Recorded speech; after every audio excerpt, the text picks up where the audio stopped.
this week's episode of Seeking Proof, Finding Grace. I'm your host, Ron Campbell, and this week, as with every week, I want to start off by reminding you of the most important truth in the entire universe. God loves you. Now, we have been on a journey over the last couple of years, really, looking at this question of what's the best explanation for how we got here?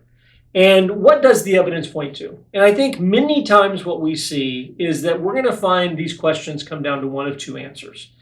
And don't get me wrong, there's lots of possibilities within each of these answers. But generally speaking, if we categorized everything into one of two categories, we either fall into the category of we are the product of an intelligent designer, or we are the product of naturalistic forces, that it's just a question of time, matter, and luck that brought us to where we are today. And we've gone all the way through these various topics over the last couple of years, looking at this question of the creation of the universe, the fine-tuning of the universe, the fine-tuning of our little slice of the universe.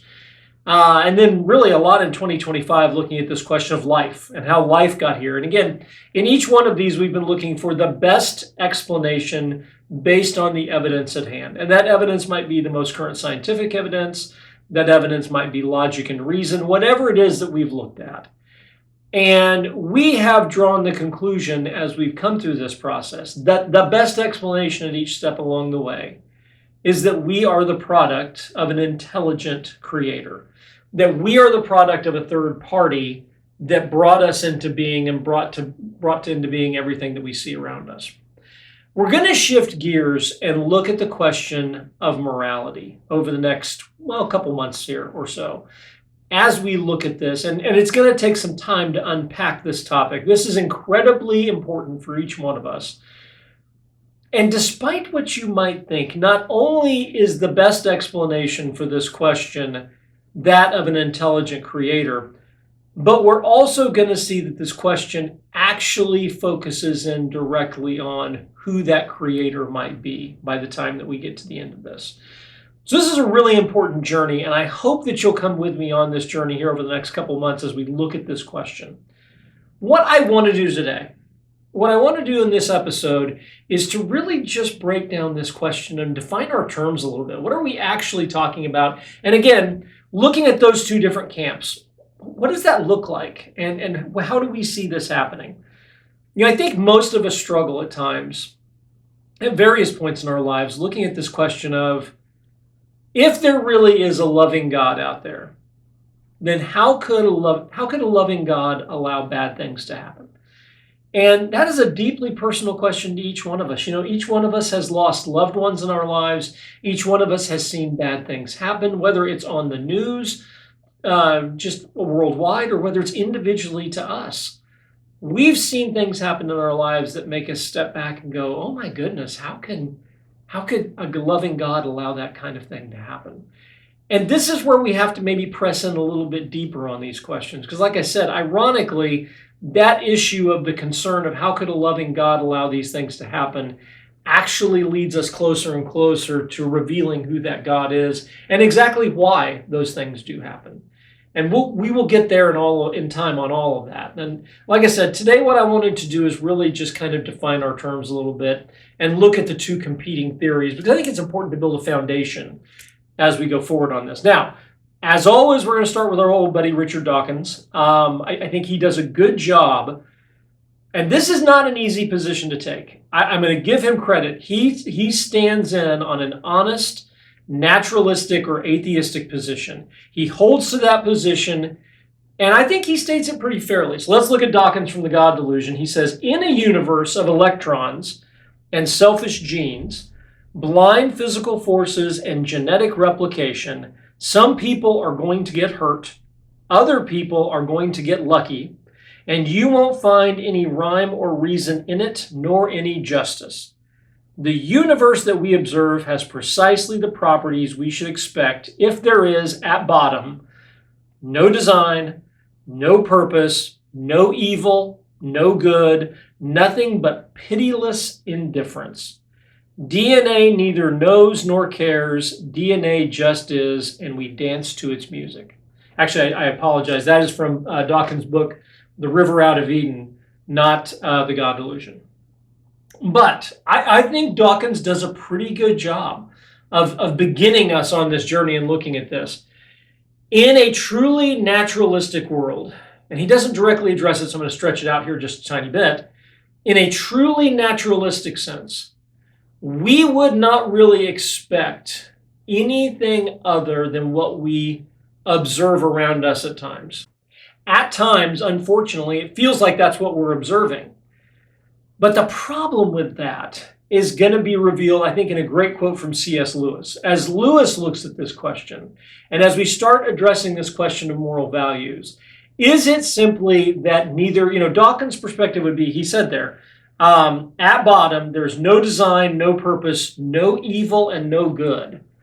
So basically, what we see around us, it just is what it is.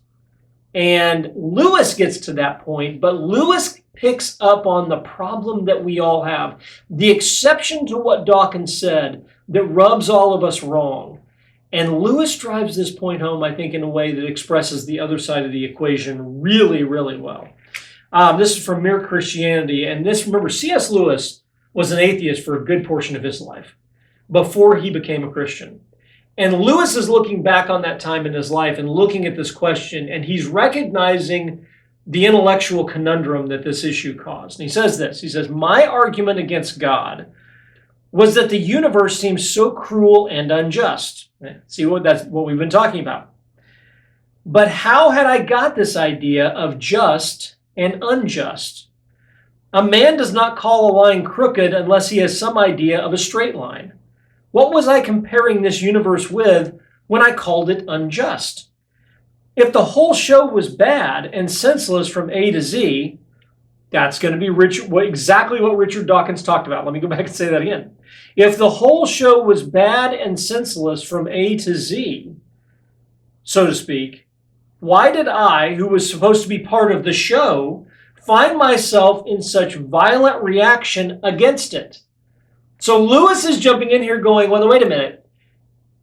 The exact idea that he had embraced, that Dawkins is embracing, that the universe, at bottom, there is no design, no purpose, no evil, no good, nothing but pitiless indifference. Why do we all have such a problem with that? And Lewis is addressing that very point. He goes on to say, a man feels wet when he falls into water because a man is not a water animal. A fish would not feel wet. Of course, I could have given up my idea of justice by saying it was nothing but a private idea of my own. But if I did that, then my argument against God collapsed too. For the argument depended on saying that the world was really unjust, not simply that it did not happen to please my fancies. Thus, in the very act of trying to prove that God did not exist, in other words, that the whole of reality was senseless, I found I was forced to assume that one part of reality, namely my idea of justice, was full of sense. Consequently, atheism turns out to be too simple. Okay, I love that quote from C.S. Lewis in Mere Christianity. I don't know that there's a better way of driving home this point and this idea than what Lewis touches on right there. And it's a bit of a long quote, but I want you to think about what he's saying. Lewis looks at it and he says, look, if Richard Dawkins' idea is correct, that this is just there's no evil, there's no good, it just is what it is. What does he say there at the end? DNA just is, and we dance to its music. If Dawkins' idea is right, then why are we all so indignant about it? Why do we all look and shake our fist up in the air? And then again, Lewis is saying, at this point in my life, I was using this as a reason to say there is no God. But when I did that and I analyzed my reaction to it, his reaction was right and wrong are more than just my personal preference. And the more he tried to hold God accountable to the right and wrong that he observed and said, clearly that proves that God doesn't exist, what he came to understand is it proved exactly the opposite point. And the reality is Lewis is onto something there that we all know to be true. So Dawkins' idea is a great way to state the atheistic side of things. And what we're going to see in probably just the next episode, what we're going to expand on is how would we then define moral values in a world that Richard Dawkins has described for us, versus how would we look at this question of objective moral values from the standpoint of an intelligent designer's perspective. And let's define those terms a little bit. Moral values, I think a good way of defining this would just be the values I choose to live my life by. So I'm recognizing that these are the values that I choose to live by. And that's it. It doesn't go any deeper than that. Objective moral values is going to become the crux of all of this. And I love this quote from William Lane Craig in his book, Reasonable Faith. He's defining objective moral values. And I want you to look at the way he puts this.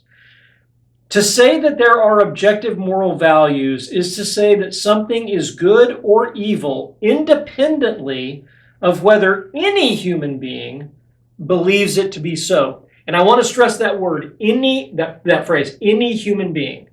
Let me say that one more time. To say that there are objective moral values is to say that something is good or evil independently of whether any human being believes it to be so. So whether or not I personally agree with, I don't know, take your pick. Let's take one of the 10 commandments. Murder, thou shalt not kill. All right. Whether or not I believe that to be right or wrong, to William Lane Craig's point, it simply is right. Whether any human being, me or anybody else, whether I agree with it, it is actually right and good. And that would make it an objective moral value. Moral values on their own are just the values I choose to live by.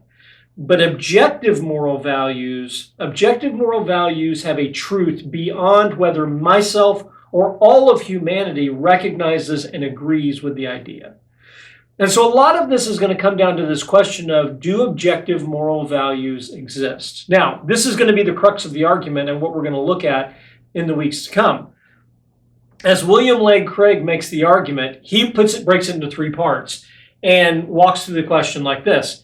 If God does not exist, objective moral values and duties do not exist. However, objective moral values and duties do exist, therefore God exists. And so again, it gets into this idea of trying to disprove God through this idea of morality actually proves God's existence. And what we're going to see, like I said, is that it points us to who that God is. You know, up until this point, my contention has been that the evidence that we've seen points us to a divine creator.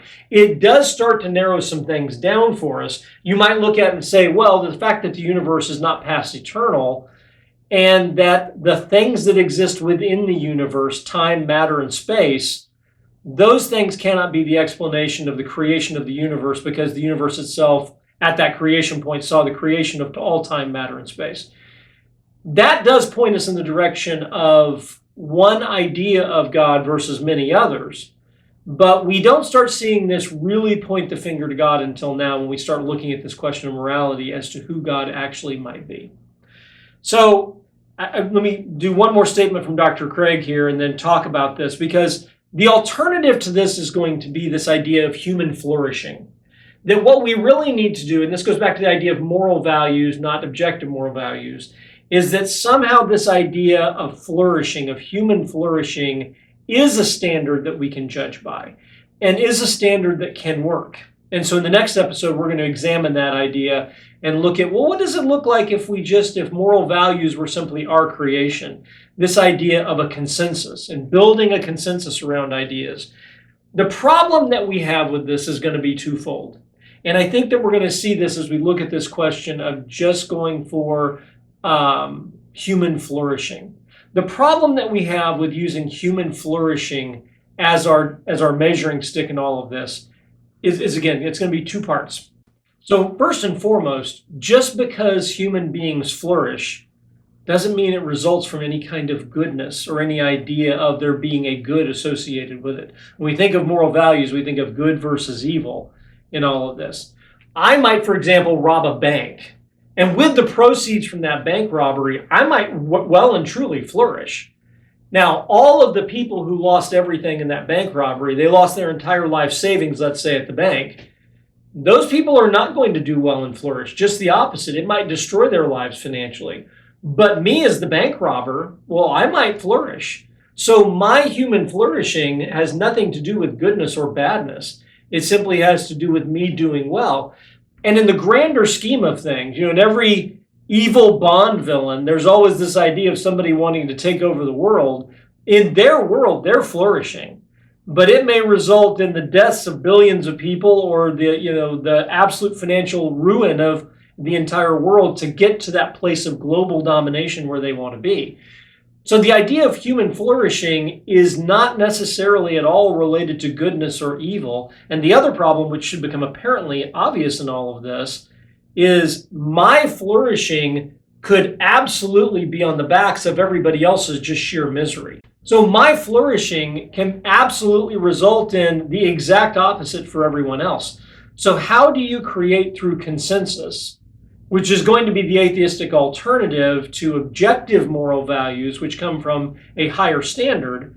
How do you, through a consensus, deal with the problems of the inequity of using a standard of human flourishing as your measuring stick? That's going to be the problem. William Lane Craig goes on in his book to say, many philosophers have argued that if God does not exist, then morality is ultimately subjective and non-binding. That's our problem. We might act in precisely the same way we do in fact act, but in the absence of God, such actions would no longer count as good or evil, right or wrong, since in the absence of God, objective moral values and duties do not exist. Now, it's important to note here, nobody is saying that, well, outside of God, someone can't be a good person. There are lots of atheists who are very good people, but that's not our measuring stick, and that's not the standard. Our standard in looking at this question is not going to be whether or not someone is a good person, whether or not something done was not a good action. The question is going to be, how do we determine whether or not those actions are good actions? Are they good or bad? Is there such a thing as an objective moral standard, an objective moral value? Again, looking at William Lane Craig's definition, to say that something is good or evil independently of whether any human being believes it to be so, that would be an objective moral value. And it's that idea of being independent of any human being's idea, of any human being's opinion of whether or not we believe it to be the right or wrong value. It simply is. That's going to be what we look at in these episodes. That's going to be what we look at in this question initially. So I want to go ahead and stop here. This is a good time to take a break. We're going to pause here, and then we're going to jump into the next episode. And in the next episode, we're going to start breaking this down, looking at this question. All right, so let's say that moral values could simply derive from a consensus. What would that look like? As we compare and contrast that, what would that look like? And how would we begin to approach this topic? And then we'll look and see, well, do we have any background on this idea of consensus building? I mean, we as a species have been doing this for quite a while. So do we have any history that would tell us, how do we do when we build our moral values based around the consensus? And is there any danger inherent in any of that? That will be where we go in the weeks to come. Thank you so much for joining us this week. I hope you enjoyed the episode. If you did, I hope you'll consider hitting the like button for the episode and the subscribe button for the podcast. You can find our podcasts on iTunes, Spotify, and YouTube. You can find more information on our website at proof2grace.com. There's some good resources for you there. And you can reach out to us via email at proof2grace@yahoo.com. I want to thank you for joining us, and I hope you have a wonderful and blessed 2026, and I hope you'll spend a little bit of time each week with us. Thank you so much for joining us, and have a great week. Bye-bye.